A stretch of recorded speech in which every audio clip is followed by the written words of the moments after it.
December 1883, Pine Hollow, Montana Territory. Nathaniel Young dragged his tired body through knee-deep snow, each step a labored reminder of the 20 miles he'd covered since dawn. The bitter wind cut through his wool coat like a knife, but the pain in his leg burned hotter. The bullet wound from last spring had healed poorly, leaving him with a permanent limp and a constant reminder of why a man should keep to himself out here. At 26, Nathaniel had already learned what most men took decades to understand. The frontier granted no mercy to those who trusted too easily. The scar running from his temple to his jaw served as another reminder, courtesy of a man he'd once called friend. In 4 years of working cattle across 3 territories, he'd built a reputation as reliable but reserved, a skilled hand who kept his distance, just the way he preferred it. "Not much farther," he mumbled to his horse, reaching forward to pat the animal's frost-flecked neck. "Then we'll both get warm." The small cabin appeared through the swirling snow, a lone sentinel against the vast Montana wilderness. It wasn't much, a one-room shelter with a leaky roof he'd patched last month, but it was his for the winter. The Wellington Ranch had hired him to watch their northern pasture until spring, a solitary job most cowboys avoided. Perfect for a man who believed the frontier was no place for attachments. As he approached, Nathaniel noted fresh tracks in the snow leading to his door. His hand instinctively moved to his holster. In 4 years of drifting, he'd learned that unexpected visitors rarely brought good news, especially on Christmas Eve. Most folks were gathered with family around warm hearths, not trudging through a blizzard to a lonely outpost. He dismounted carefully, favoring his bad leg, and approached cautiously. The tracks appeared to be from a wagon, now gone. Someone had come and left while he was out checking fence lines. On the rough-hewn bench beside his door sat a cloth-covered basket, snow already collecting along its edges. Nathaniel secured his horse in the lean-to stable before investigating. Pulling back, the cloth revealed several loaves of bread, still warm enough to melt the snowflakes that landed on their golden crusts. Beside them lay a small jar of preserves and a folded note, for the new man at Wellington's North Cabin. "No one should be without something special for Christmas. Hannah Gardner." He vaguely recalled hearing the name from his employer, the widow Gardner. Her husband had been killed by rustlers 2 years back while defending their small homestead just over the ridge. Nathaniel had seen the place from a distance, a tidy cabin with smoke always rising from the chimney, a small barn, and what looked like a productive garden plot during warmer months. Inside his cabin, Nathaniel lit the lantern and stoked the dying fire. As warmth gradually returned to the small space, he sliced the bread and spooned preserves over a piece. The sweetness of summer berries exploded on his tongue, a startling contrast to the dried beef and beans that formed his usual meals. "Foolishness," he muttered, though he couldn't help taking another bite. Woman shouldn't be out in weather like this, delivering bread to strangers. Yet something about the gesture disturbed the carefully constructed walls he'd built around himself. 4 years of keeping his distance, of believing that survival on the frontier meant isolation, challenged by a simple loaf of bread and the thought of someone trudging through snow to deliver it. He pushed the unsettling feeling aside. Come morning, he'd ride over with a proper thank you, then make it clear he needed no charity. The less entangled he became with neighbors, the better. The blizzard intensified overnight, howling around the cabin's corners and piling snow against its walls. By dawn, drifts had nearly buried the north side. Nathaniel's planned visit would have to wait. He spent the day repairing tack and whittling by the fire, his thoughts occasionally drifting to the mysterious widow who'd braved such weather for a stranger. 3 days passed before the weather cleared enough for travel.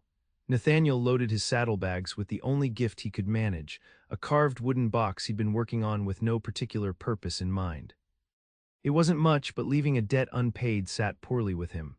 The ride to the Gardner homestead took longer than expected, the horse struggling through drifts that sometimes reached its chest. As he crested the final ridge, the cabin came into view. Unlike his temporary shelter, this place showed signs of permanence: glass windows instead of old paper, neat stacks of firewood along the western wall, and even dormant rose bushes protected by burlap wrappings. Smoke rose from the chimney, and laundry flapped on a line stretched to the barn, somehow drying despite the freezing temperatures. The domestic scene stirred an unexpected longing in Nathaniel, a glimpse into a life he'd convinced himself was impossible for men like him. He was about to call out when the cabin door opened, and a young woman emerged carrying an empty basket. She wore a practical wool dress of deep blue, her chestnut hair braided and pinned beneath a knitted scarf. Her face, flushed from kitchen heat, held a quiet determination that gave her delicate features surprising strength. She couldn't have been more than 22 or 23, far younger than he'd expected for a widow already 2 years into her grieving.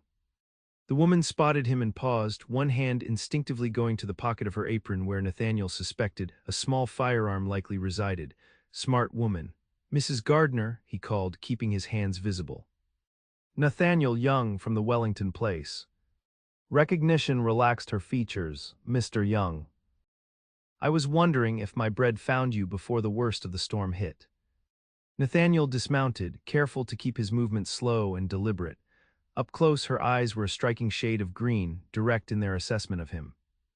It did, ma'am, came to thank you properly. Wasn't necessary to trouble yourself, especially in such weather. She smiled then, revealing a slight dimple in her right cheek. It wasn't trouble. I was baking anyway, she gestured toward the cabin. Would you like to come in for coffee? It's already brewing. Every instinct warned against accepting, against stepping into the warmth of someone else's life, even briefly. But refusing seemed ruder than his frontier manners could bear after her kindness. Much obliged, he said finally, following her inside. The cabin's interior struck him immediately, not for its size, which was modest, but for its unmistakable feeling of home. Braided rugs covered the plank floors, curtains framed the windows, and bookshelves lined one wall. The furniture looked handmade but carefully crafted, each piece sanded smooth and polished to a soft glow. The air carried scents of coffee, fresh bread, and pine boughs arranged on the mantel. Please sit, Hannah said, gesturing toward the table as she poured coffee into 2 cups. I'm afraid it's nothing fancy. Fancier than I'm accustomed to, ma'am. Nathaniel removed his hat, suddenly conscious of his unkempt appearance. He'd trimmed his beard that morning and worn his cleanest shirt, but next to the orderliness of this home, he felt decidedly rough. You're new to these parts, she observed, placing a steaming cup before him. Just for the winter, moving on come spring. He wrapped his hands around the warm cup. Mr. Wellington hired me to watch the north pasture, keep an eye for wolves or rustlers. Lonely post, especially this time of year. Suits me fine. Something in her expression suggested she didn't quite believe him, but she didn't challenge the assertion. Instead, she asked about his journey to Montana, where he'd worked before, questions that required only the most superficial answers. When the conversation lulled, Nathaniel retrieved the wooden box from his coat. Brought you this, not much compared to your kindness, but seemed wrong to come empty-handed. Hannah accepted the box, her fingers tracing the pattern he'd carved into the lid, a mountain range with a small cabin nestled at its base. Did you make this? She asked, her voice soft. Yes, ma'am, just something to pass the evenings. She opened it and the hinges moved silently, precisely fitted. It's beautiful. Thank you, her eyes met his, genuine appreciation in their depths. Nathaniel felt unexpectedly pleased by her reaction, a warm sensation he quickly tried to suppress. Least I could do. Hannah set the box carefully on a small table. Tell me, Mr. Young, do you have family somewhere waiting for your return in spring? No, ma'am, no family to speak of. And where will you go when winter ends? He shrugged. Wherever the work takes me, Texas maybe, or California. Always moving, she observed, not a question but an assessment. Frontier's no place to put down roots, not for a man alone. The words emerged more honestly than he'd intended. Hannah's gaze drifted to a framed photograph on the mantel, a wedding portrait. My husband believed differently. He thought the frontier was exactly where one should build something lasting. With respect, Mrs. Gardner, your husband's view got him killed. The moment the words left his mouth, Nathaniel regretted them. I apologize, that was uncalled for. To his surprise, she nodded slowly. In a way, you're right, James believed in people. He trusted too easily. When those men came claiming to be lost, he invited them and without hesitation. Her voice remained steady, though her hands tightened around her cup. But I can't bring myself to regret how he lived, even knowing how he died. The weight of her words hung between them. Here was a woman who had every reason to adopt Nathaniel's philosophy of isolation and caution, yet she had chosen a different path. She still baked bread for strangers in snowstorms. I should go, Nathaniel said, suddenly uncomfortable with how her presence challenged beliefs he'd held firm since watching his partner die from a supposed friend's bullet. Thank you for the coffee. Hannah walked him to the door. Mr. Young, she said as he stepped onto the porch, I supply eggs and butter to the Wellington ranch every week. I'll be passing your cabin on Thursday mornings. If you need anything from town, I'd be happy to bring it. The offer seemed innocent enough, but something in her expression, determination mingled with loneliness, suggested deeper currents. Whether she simply missed conversation or saw in him someone who needed saving from solitude, Nathaniel couldn't tell. Either way, it unsettled him. I appreciate that, Mrs. Gardner, but I wouldn't want to impose. It's no imposition when it's freely offered. She handed him a small package wrapped in cloth, more bread for your journey home. Outside, mounting his horse, Nathaniel found himself looking back at the cabin. Hannah stood in the doorway, a small figure against the vast Montana landscape, watching him leave. Something about the image lodged in his chest like a splinter, painful but too deep to easily remove. The next Thursday morning, Nathaniel made certain to be checking the far fence line when Hannah would pass his cabin. The Thursday after that, a sudden snowfall gave him legitimate reason to stay inside, though he found himself watching the trail from his window. No wagon appeared through the swirling white. By the third Thursday, he had run out of excuses. Low on coffee and several other supplies, he reluctantly prepared a list and small pouch of coins. When Hannah's wagon appeared on the horizon, he stepped onto his porch to wait. "Good morning, Mr. Young," she called as she brought the wagon to a halt. Her cheeks were pink from cold, despite the heavy scarf wrapped around her lower face. "I was beginning to think you'd moved on early." "Been busy with ranch work," he lied, then immediately wondered why he bothered. "Actually, if your offer still stands, I could use a few things from town." Hannah's smile emerged as she unwound the scarf. "Of course, that's why I've been stopping by, though you were never here to ask." The admission that she'd come each week, despite his absence, made Nathaniel strangely guilty. "I appreciate it. Can I offer you coffee? It's brewing." The invitation surprised them both. For a moment Hannah looked as though she might decline, but then she nodded. "I'd like that." "It's a cold morning for traveling." Inside the cabin, Nathaniel became acutely aware of its starkness compared to her home. A single chair at a rough table, a narrow cot, minimal cookware hanging from pegs. No rugs, no curtains, nothing to suggest permanence or comfort beyond the essentials. "I'm afraid I only have the one chair," he said, embarrassed. Hannah removed her heavy coat, revealing a forest green dress that brought out the color of her eyes. "I don't mind standing. This coffee smells wonderful." He poured 2 cups, offering her the chair despite her protests. They talked about practical matters, the items he needed from town, the condition of the trails, the weather forecast from the almanac. Safe topics that required no personal disclosure. As she prepared to leave, Hannah hesitated. "I'll bring your supplies next Thursday, but—" She paused, seeming to choose her words carefully. "Christmas is in 3 weeks. I usually prepare dinner for some of the ranch hands who have nowhere to go. You'd be welcome to join us." Nathaniel stiffened. "Thank you, but I don't celebrate much." "Neither do they generally, but no one should eat alone on Christmas." Her gaze was direct, challenging. "Think about it." "The invitation stands." After she left, Nathaniel found himself restless, unable to focus on his usual tasks. The invitation lingered in his thoughts, along with the memory of her determined expression. She was a confounding woman, living alone in dangerous country yet refusing to surrender to fear, extending kindness to a man who clearly preferred isolation. The following Thursday, Hannah arrived with his supplies and fresh bread. The Thursday after that, she brought cookies along with news that wolves had been spotted near the eastern ridge. Each visit lasted a little longer, their conversations gradually expanding beyond immediate practicalities. He learned she was 24, originally from Ohio, and had come west with her husband 5 years earlier. She maintained the homestead alone except for occasional help from the Wellington ranch hands with heavy work. She loved reading, particularly history and poetry, and had taught at the small schoolhouse in town before it closed for lack of students. In turn, he found himself sharing small truths, that he'd left home at 17 after his parents died in a fire, that he'd worked as a cowhand across 4 territories, that he whittled to keep his hands busy during long winter evenings. He didn't mention the betrayal that had left him with scars both visible and hidden, but sometimes he caught her looking at the mark on his face with quiet curiosity. 2 days before Christmas, Nathaniel found himself riding toward her homestead, a decision made less from conscious thought than restless necessity. The invitation to Christmas dinner remained unanswered, and something drove him to deliver his response in person rather than waiting for her next visit. As he approached, he heard shouting. Rounding the final bend, he saw 3 mounted men in the yard of Hannah's cabin. 2 remained on horseback while a third had dismounted and was pounding on her door. "Come out, Mrs. Gardner." "We know you're in there," the man's voice carried clearly in the cold air. "We just want to talk about your property." Nathaniel slowed his approach, assessing the situation. The men hadn't noticed him yet, focused as they were on the cabin.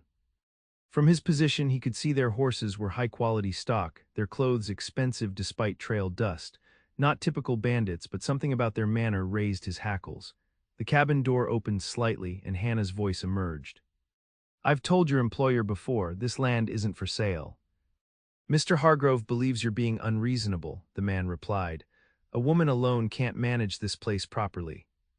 He's offering fair market value." "The land isn't for sale at any price," Hannah insisted. "Now please leave my property." The man laughed. "Listen, widow, Hargrove gets what Hargrove wants, one way or another. You're surrounded by his land now, be smart about this." Nathaniel urged his horse forward, making his presence known. "The lady asked you to leave." The 3 men turned, startled. The spokesman recovered quickly, his expression shifting to calculated assessment. "This doesn't concern you, Cowboy, private business matter." "Looks like the business is concluded." "She's not selling." Nathaniel positioned himself between the men and the cabin, noting with approval that Hannah had used their distraction to emerge onto the porch, a rifle held confidently in her hands. The spokesman glanced at Hannah's weapon, then back to Nathaniel. "Hargrove won't be pleased." "Hargrove's pleasure isn't my concern, or hers." Nathaniel kept his voice level, though his hand rested near his holster. A tense moment passed before the spokesman gestured to his companions. "We'll be going, but this conversation isn't over, Mrs. Gardner." "I believe it is," Hannah replied firmly. The men departed, throwing dark looks over their shoulders as they rode away. Only when they disappeared from view did Nathaniel dismount, his legs stiff from tension. "Are you all right?" he asked, approaching the porch. Hannah lowered the rifle, her hands trembling slightly now that danger had passed. "Yes, they've come before, but never so aggressively." "Who's Hargrove?" "Luther Hargrove. He owns most of the Northern Valley now, been buying up homesteads for the past year, sometimes through intimidation." She gestured toward the cabin. "Come inside, it's too cold to talk out here." Once inside, Hannah stoked the fire while Nathaniel watched out the window, half expecting the men to return. When she offered coffee, he accepted absently, his mind working through the implications of what he'd witnessed. "How long has this been happening?" he asked when they were seated. "Hargrove's men first came 6 months ago with an offer. I refused. They've returned every few weeks since, each time less polite." She met his gaze steadily. "I won't sell. This land was James's dream, our dream." Nathaniel nodded, understanding her determination. Even as a part of him questioned the wisdom of one woman standing against a man with Hargrove's apparent resources. "Does Wellington know about this?" "He knows Hargrove's buying land, but not about the visits," she sighed. "Frank Wellington has his own troubles. His wife's illness has taken most of his attention this year." "These men could be dangerous." Nathaniel chose his words carefully. "Frontier justice often favors those with money and manpower." "I'm aware of the risks, Mr. Young." A flash of irritation crossed her features. "If you're suggesting I should sell and run, save your breath." "That's not what I meant," he leaned forward. "I'm saying you might need help." The offer hung between them, unexpected and unplanned. Nathaniel hadn't come intending to involve himself in her troubles, yet the thought of those men returning while she was alone stirred something protective he'd thought long buried. Hannah studied him, surprise giving way to cautious gratitude. "I appreciate that, but I can't ask you to fight my battles."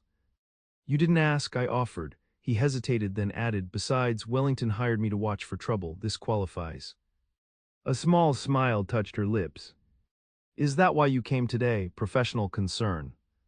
"No," truthfulness compelled him to admit. "I came to accept your Christmas invitation, if it still stands."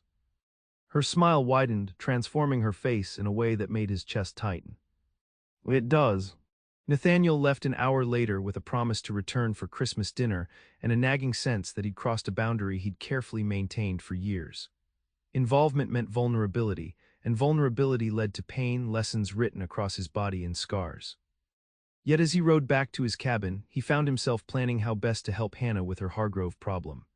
On Christmas Day, Nathaniel arrived at Hannah's cabin early, ostensibly to help with preparations but primarily to ensure Hargrove's men didn't return. He found her kitchen already bustling with activity, a large turkey roasting in the oven, pies cooling on the windowsill, vegetables being prepared for boiling. "You've been busy," he observed, hanging his coat by the door. Hannah looked up from kneading dough, flour dusting her cheeks. She wore a festive red dress he hadn't seen before, her hair styled in loose curls rather than her usual practical braid. The effect was striking, highlighting the natural beauty her everyday appearance often downplayed. "Started at dawn," she admitted. "There's coffee if you'd like some, or I can make tea." "Coffee's fine." He moved to pour himself a cup, then asked, "How can I help?" She looked momentarily surprised by the offer but quickly recovered. "Could you bring in more firewood? And there are potatoes that need peeling." For the next few hours they worked together in companionable efficiency. Nathaniel found unexpected pleasure in the domestic tasks, splitting wood for the fire, helping prepare vegetables, even setting the table according to Hannah's instructions. It was the most peaceful Christmas he'd experienced in years. By late afternoon, 4 of Wellington's ranch hands arrived, stamping snow from their boots and bringing the boisterous energy of men released from work for a holiday. They greeted Nathaniel with friendly curiosity, clearly wondering about his presence but too well-mannered to ask directly. Dinner proved a far more festive affair than Nathaniel had anticipated.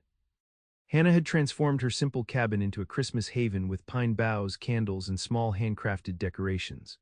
The ranch hands brought instruments, a harmonica, a fiddle, a small drum, and after the meal, music filled the cabin while snow fell softly outside. Nathaniel found himself watching Hannah throughout the evening. She moved among her guests with natural grace, making each man feel welcomed and appreciated. When she laughed at a story one of the hands told, the sound seemed to brighten the entire room. Several times he caught her glancing his way, a question in her eyes he couldn't quite interpret. As the evening progressed, the ranch hands prepared to leave, thanking Hannah profusely for her hospitality. One of them, an older man named Jenkins, pulled Nathaniel aside as they collected their coats. "Mrs. Gardner's good people," he said quietly, "feeds half the bachelors in the county on holidays, never asks for nothing in return." "She seems remarkable," Nathaniel agreed. Jenkins gave him a measuring look. "She is, also vulnerable out here alone with Hargrove circling like a vulture." He paused meaningfully. "Good to see someone looking out for her." After the ranch hands departed, the cabin fell into sudden quiet. Nathaniel helped Hannah clear the table, washing dishes while she stored leftover food. "Thank you," she said as they finished, "for helping today." "For coming." "Thank you for inviting me. It's been," he searched for the right word, nicer than I expected." Hannah smiled, high praise indeed from a man determined to avoid Christmas altogether. The comment was gently teasing, but it made Nathaniel consider how his attitude must appear to her. "I haven't had much reason to celebrate in recent years." And now she looked directly at him, her expression open. The question hung between them, loaded with implications neither had voiced. Nathaniel found himself at a crossroads, aware that his answer mattered more than mere holiday sentiment. Before he could respond, a sound outside caught his attention, horses approaching. Moving swiftly to the window, he saw 5 mounted men emerging from the darkness, lanterns casting ominous shadows across the snow. "Stay inside," he told Hannah, reaching for his coat and gun belt. Her hand on his arm stopped him. "Wait, let me talk to them first." "Hannah." "This is my land, my fight," her voice was firm. "Let me try words before we resort to weapons." Reluctantly, Nathaniel nodded, though he buckled on his gun belt regardless. They stepped onto the porch together, presenting a united front as the riders approached. The leader was a new figure, older, expensively dressed despite the cold, with the hard eyes of a man accustomed to getting his way. Flanking him were the 3 men from before, plus another Nathaniel didn't recognize. "Mrs. Gardner," the older man said, tipping his hat with false politeness. "Merry Christmas, I'm Luther Hargrove." "I know who you are, Mr. Hargrove," Hannah replied coolly. "What brings you to my property on Christmas night?" "I wanted to see for myself this homestead you're so determined to keep." His gaze swept over the cabin, barn, and surrounding land with calculated assessment. "It's a nice little place, respectable, but surely you can see it's too much for a woman alone." "I manage just fine." Hargrove's eyes shifted to Nathaniel. "I see you found help, Wellington's new hand, if I'm not mistaken." He smiled thinly. "Temporary assistance at best. Come spring, you'll be alone again." The comment struck closer to truth than Nathaniel liked. He was hired only until spring. His plan had always been to move on when the snow melted. Mr. Hargrove, Hannah said, drawing the man's attention back to her, I've made my position clear to your men. This land is not for sale. Not today, not tomorrow, not ever. Hargrove's expression hardened. I admire your spirit, Mrs. Gardner, truly I do, but you're being foolish. I control all the land surrounding yours now. The water rights to the creek that feeds your property, the road access to town. Are you threatening me? Hannah's voice remained steady. I'm stating facts. Isolation is dangerous out here. Accidents happen. Fires start. He shrugged. My final offer is double market value. I suggest you consider it carefully. Nathaniel stepped forward, his hand near his gun. You've delivered your message. Now leave. Hargrove assessed him with cold calculation. Wellington only hired you until spring, Cowboy. What happens to Mrs. Gardner after you're gone is none of your concern. It's very much my concern. The words emerged with a conviction that surprised even Nathaniel. For a long moment, tension crackled between the two groups. Then Hargrove nodded slightly. We'll go, but remember what I said, Mrs. Gardner. You're alone out here, or you will be soon enough. After the men departed, Hannah and Nathaniel returned inside. The festive atmosphere had evaporated, replaced by the cold reality of her situation. He's dangerous, Nathaniel said, stoking the fire back to life. More dangerous than I first thought. Hannah sank into a chair, the confidence she displayed outside fading. I know, but I meant what I said. I won't sell. Even if it means risking everything. This land is all I have left of James, of our dreams together. She looked up at him, vulnerability and determination mingled in her expression. Would you have me surrender that for safety? Nathaniel considered her question seriously. A month ago, he might have advised exactly that, practical survival over sentimental attachment. The frontier was no place for dreams. It was a brutal landscape where only the pragmatic survived, but seeing her now in this home she'd built and defended, he understood that surrendering to Hargrove would cost Hannah something essential to her spirit. No, he said finally. But we need a plan. Hargrove won't stop. Hannah repeated a question in her voice. Nathaniel met her gaze. Yes, we. The word hung between them, weighted with implications neither was ready to fully address.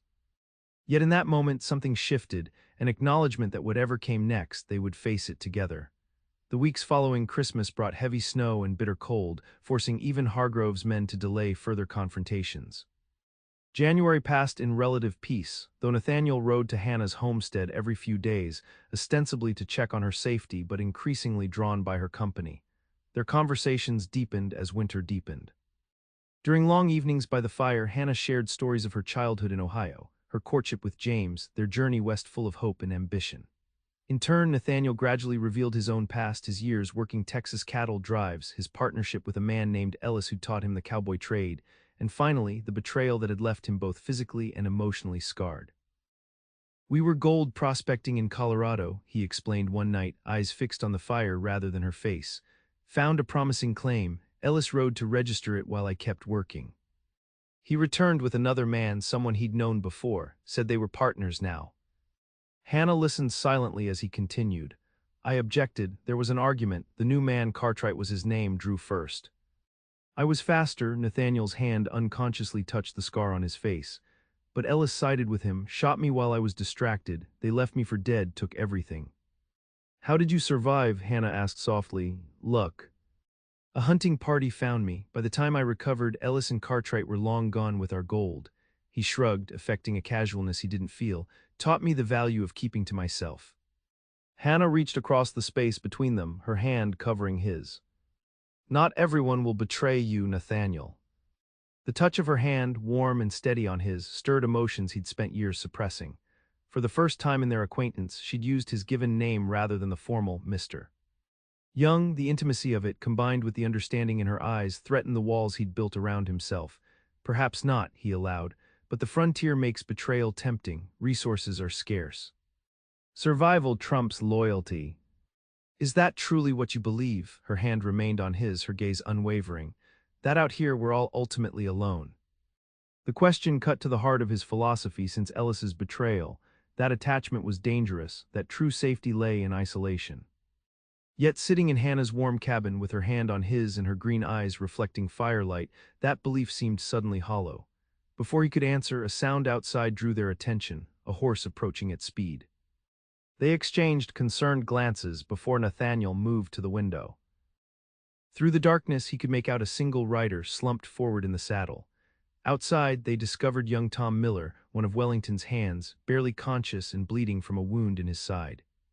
"Hargrove's men," he gasped as they helped him inside, "caught me delivering Wellington's message, said to tell you he's coming for the homestead."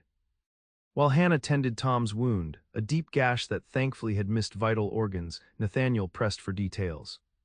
Hargrove had leveraged Wellington's distraction with his wife's worsening illness to move against neighboring properties. Several smaller homesteaders had already sold under pressure. Hannah's place was next. "How many men?" Nathaniel asked. "Dozen, maybe more," Tom replied weakly. "Well armed, planning something soon, didn't hear details before they spotted me." The information confirmed Nathaniel's worst fears. Hargrove was escalating from threats to direct action, and with Wellington preoccupied, help would be limited. The odds against them were overwhelming. After ensuring Tom was stable, Nathaniel pulled Hannah aside. "You need to leave," he said quietly. "At least temporarily, go to town until this passes." Hannah's expression hardened. "I won't be driven from my home." "This isn't about pride, Hannah, it's about survival. Hargrove's bringing an army. And if I run now, I'll never stop running," she countered. "He'll take my land, then come after me legally with false claims of abandonment. I've seen it happen to others." Nathaniel ran a hand through his hair in frustration, knowing she was probably right. Frontier law was malleable, often bending toward those with money and influence. If Hannah abandoned the homestead even briefly, Hargrove could leverage that against her.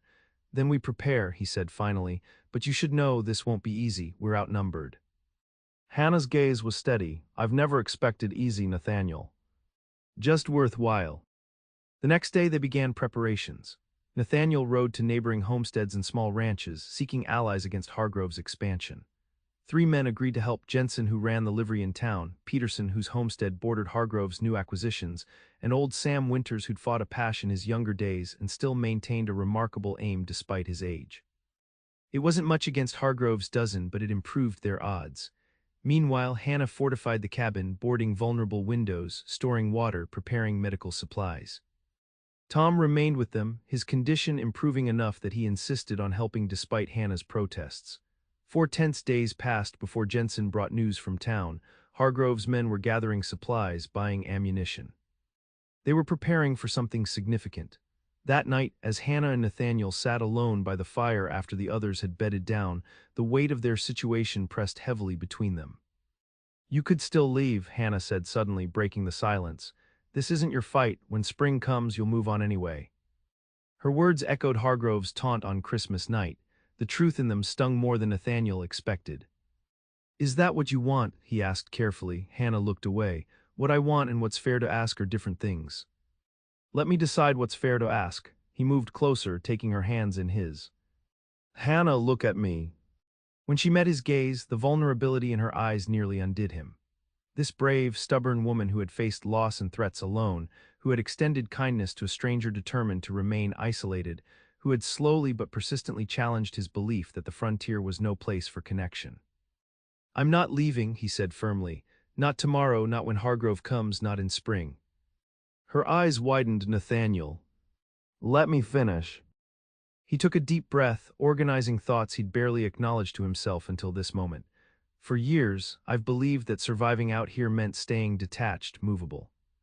That putting down roots was asking for pain." He gestured around the cabin, at the home she'd built, the life she'd carved from wilderness despite tragedy and threat. "But you've shown me something different." "Something better." Hannah's hands tightened around his. "What are you saying?" "I'm saying I want to stay here with you." The words felt both terrifying and right. "If you'll have me." For a long moment, Hannah simply stared at him, emotions flickering across her face too quickly to interpret. Then, with a softness that belied the strength he knew she possessed, she leaned forward and pressed her lips to his. The kiss was gentle at first, a question more than a demand. When Nathaniel responded, drawing her closer, it deepened into something more urgent, years of loneliness dissolving in the warmth between them. When they finally separated, Hannah's eyes shimmered with unshed tears. "I've wanted to do that since you fixed my barn door in January," she admitted with a small laugh. "I've wanted you to since Christmas," he confessed, his thumb tracing the curve of her cheek. "But there's Hargrove to deal with first. After that, if we survive." "When we survive," she corrected firmly. "When we survive," he agreed. "I want to build something here with you." Her smile then, radiant despite the danger surrounding them, became another reason to ensure they emerged victorious from the coming confrontation. Hargrove's men arrived at dawn 2 days later, 15 riders approaching from the east, where the rising sun would blind defenders. Nathaniel, Hannah, and their small band were ready, positioned strategically around the property. "Remember," Nathaniel had instructed, "we're defending, not attacking. Warning shots first. No one dies unless absolutely necessary." The riders halted just beyond rifle range. Hargrove himself rode forward with 2 men, stopping at the edge of the yard. "Mrs. Gardner," he called, "I've come to discuss my offer one last time." Hannah stepped onto the porch, rifle in hand. Nathaniel stayed hidden, wanting Hargrove to underestimate their defenses. "There's nothing to discuss, Mr. Hargrove," she replied calmly. "My answer remains the same." Hargrove's expression hardened. "I see, that's unfortunate. My men have orders to remove trespassers from my property." "This isn't your property," Hannah said, "and we're prepared to defend it." "We," Hargrove laughed, "you and that drifter cowboy. Against 15 experienced men." Nathaniel gave the signal then, a short whistle. From various positions around the homestead, rifle barrels emerged. Old Sam fired a warning shot that kicked up dirt inches from Hargrove's horse, causing the animal to rear in alarm. Hargrove's confident expression faltered as he struggled to control his mount. "You're making a mistake, Mrs. Gardner. This can only end one way." "Perhaps," Hannah called back. "But not the way you imagine." For a tense moment, Hargrove seemed to waver, assessing the unexpected resistance. Then his expression hardened. "Take the property," he ordered his men. "Try not to kill the woman." What followed was chaos, gunfire erupting from both sides, horses screaming, men shouting. Nathaniel found himself moving automatically, years of frontier survival instinct guiding his actions as he fired warning shots, then more targeted ones as Hargrove's men pressed forward. From the corner of his eye, he saw Hannah take cover behind a water barrel, returning fire with remarkable accuracy. Jensen was hit in the arm but continued fighting. Peterson and Sam maintained steady cover fire from the barn. The tide began to turn when 3 of Hargrove's men fell, wounded but alive. The others, realizing this wouldn't be the easy victory their employer had promised, grew hesitant. Hargrove himself remained at the rear, shouting increasingly desperate orders. Then disaster struck. A stray bullet, impossible to tell from which side, struck a lantern near the barn. Flames erupted instantly, spreading across dry wood with frightening speed. "The horses!" Hannah cried, already running toward the structure. Nathaniel sprinted after her, aware that Hargrove's men had momentarily ceased firing, equally concerned about the rapidly spreading flames. Inside the barn, smoke made breathing difficult as they worked to free the panicked animals. As Hannah led the last horse out, a burning beam crashed down, striking her shoulder and sending her sprawling. Nathaniel reached her in seconds, lifting her despite the searing pain in his bad leg, carrying her to safety as the barn collapsed behind them. Outside, the situation had transformed. The fire had created an unexpected truce, with men from both sides working to prevent the flames from spreading to the cabin or nearby trees. Hargrove himself had dismounted, watching the proceedings with a strange expression, part frustration, part unexpected respect. Hannah, dazed but conscious, insisted on being set down. Her dress was singed, her shoulder clearly injured, but her focus remained on saving her home. By mid-morning, the fire was contained, though the barn was a complete loss. Hargrove's men gathered at a distance, awaiting orders. The defenders regrouped near the cabin, exhausted but determined. To everyone's surprise, Hargrove approached alone, hands visible and empty of weapons. "Mrs. Gardner," he called, "might we speak?" "Just the 2 of us." Nathaniel moved to object, but Hannah placed a restraining hand on his arm. "Let me handle this," she said quietly. With reluctance, he watched her limp forward to meet Hargrove in the middle of the yard. Their conversation was too quiet to overhear, but he could see Hannah's posture, straight back despite her injury, unyielding despite exhaustion. After several minutes, Hargrove nodded stiffly and returned to his men. Hannah walked back to Nathaniel, a complex expression on her face. "What happened?" he asked, He's withdrawing his offer, she said, disbelief coloring her voice. Said he's never seen such determination from a small holding. Claimed he respects that, even if he doesn't understand it. Nathaniel frowned, skeptical. Just like that, he's giving up. Not entirely, Hannah grimaced. He wants access rights to the creek. I've agreed to negotiate fair terms, provided he leaves neighboring homesteaders alone as well. As Hargrove and his men departed, Nathaniel couldn't shake his suspicion. I don't trust him. Neither do I, Hannah admitted. But this gives us time, and I think he genuinely doesn't want the reputation of being the man who burned out a widow. She glanced at the smoldering remains of her barn. Though we've got work ahead of us. The following weeks brought tentative peace. True to his word, Hargrove made no further moves against Hannah's property, instead sending a lawyer to negotiate creek access rights. The agreement they eventually reached was surprisingly fair, suggesting Hargrove had indeed reassessed his approach to expansion. Spring arrived gradually, melting snow revealing muddy earth ready for planting. Nathaniel and Hannah rebuilt the barn together, a larger, sturdier structure than the original. Wellington, his wife having finally stabilized, provided lumber and additional hands for the raising. As agreed, Nathaniel's employment with Wellington ended with the spring thaw. On his final day, he rode to the ranch to collect his wages and tender formal thanks. Wellington, a weathered man with kind eyes, counted out the money carefully. You did good work, Young. Position's yours again next winter if you want it. Thank you, sir, but I've made other arrangements. The older man nodded, unsurprised. Figured as much when I saw the foundation you were laying at the Gardner place, planning to stay then. Yes, sir, if she'll have me. Wellington smiled. Smart man, Hannah's special, kind without being weak, stubborn without being foolish. Rare combination out here.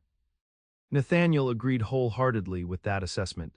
In the months since Christmas, his admiration for Hannah had only deepened. Her courage during Hargrove's attack, her persistence in rebuilding, her willingness to open her heart to a man who'd spent years convinced love was a frontier liability. All confirmed what he'd begun to suspect the day she delivered bread in a snowstorm. Hannah Gardner was exceptional. Riding back to her homestead, their homestead now in all but official declaration, Nathaniel considered how thoroughly his life had changed in a single winter. He'd arrived in Montana determined to remain detached, convinced the frontier demanded isolation for survival. Now he found himself building a cabin addition, planting crops beside a woman who had systematically dismantled every wall he'd constructed around his heart. Hannah was waiting on the porch when he arrived, her chestnut hair loose around her shoulders, catching the late afternoon sunlight. The sight of her there, watching for his return, stirred something profound in Nathaniel's chest, a sense of belonging he'd forgotten was possible. How did it go? She asked as he dismounted. Wellington offered me the position again for next winter. He secured his horse, then joined her on the porch. I declined. Hannah's eyes widened slightly. You did. But we agreed having steady winter work would help while we established the homestead. We did, but I've had another offer. He took her hands in his. Peterson's selling his claim, 300 acres adjoining your property to the west. Good water, good grazing land. You want to buy it. I want us to buy it together. He searched her face, finding hopeful understanding dawning there. Hannah Gardner, I came to Montana believing the frontier was no place for putting down roots. You proved me wrong by delivering bread in a blizzard to a stranger. Her lips curved into a smile at the memory. It was Christmas Eve. No one should be alone with just hardtack. And I've never been alone since. He knelt before her, still holding her hands. I love you, Hannah. I want to build a life here with you, not as your hired hand or your neighbor, but as your husband, if you'll have me. Tears glistened in Hannah's eyes, but her smile was radiant. I've been waiting for you to ask since the day you told Hargrove you weren't leaving in spring. Is that a yes? He asked, heart pounding. In answer, she leaned down and kissed him, a promise more binding than any words could convey. They were married 2 weeks later in the small church in town. Wellington stood as Nathaniel's witness, while Mrs. Wellington, recovered enough to travel short distances, attended Hannah.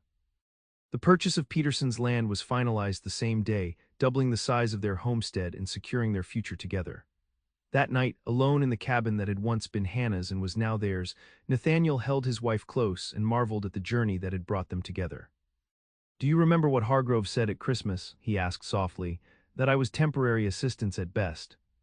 Hannah nodded against his chest. I remember being afraid he was right. I believed he was right too, Nathaniel admitted. That was my plan: stay the winter, move on in spring, the same pattern I'd followed for years. What changed? He considered the question carefully. You did, or rather, you helped me see what I'd been missing. That the frontier isn't just about survival, it's about building something meaningful despite the hardship. Hannah raised herself on one elbow to look at him, her expression thoughtful. I think we're both right, the frontier is harsh. It does require caution, strength, but not isolation. No, Nathaniel agreed, brushing a strand of hair from her face. Not isolation. 1 year later, almost to the day Hannah had first delivered bread to his cabin, Nathaniel stood on the porch of their expanded home, watching snowflakes drift lazily from a December sky. Behind him, he could hear Hannah singing softly to their infant daughter, born just 3 weeks earlier. The homestead had flourished under their joint care. The new barn housed twice the livestock Hannah had managed alone. Fields that had lain fallow were now producing crops. The creek access arrangement with Hargrove had proved advantageous for both parties, evolving into a cautious but functional neighborly relationship. As Hannah joined him on the porch, their daughter bundled securely against the cold, Nathaniel wrapped an arm around them both. The child, named Elizabeth after Hannah's mother, slept peacefully, unaware of the harsh beauty surrounding her or the journey that had brought her parents together. I need to ride into town tomorrow, Hannah said, leaning against him. I promised fresh bread for the Christmas baskets at church. Nathaniel smiled, recognizing the symmetry. Taking bread to strangers on Christmas Eve, be careful. One of them might fall in love with you. Hannah laughed softly. I'm rather hoping they don't. I'm quite satisfied with the outcome of my last delivery. Looking out over the land they now shared, the home they defended, the future they were building, Nathaniel silently thanked whatever providence had guided Hannah through that snowstorm last Christmas Eve. A simple loaf of bread had challenged everything he believed about survival on the frontier, opening a door to possibilities he'd convinced himself didn't exist for men like him. So am I, he said, pressing a kiss to her temple as the snow continued to fall, transforming their world into a glistening promise of Christmases yet to come. So am I.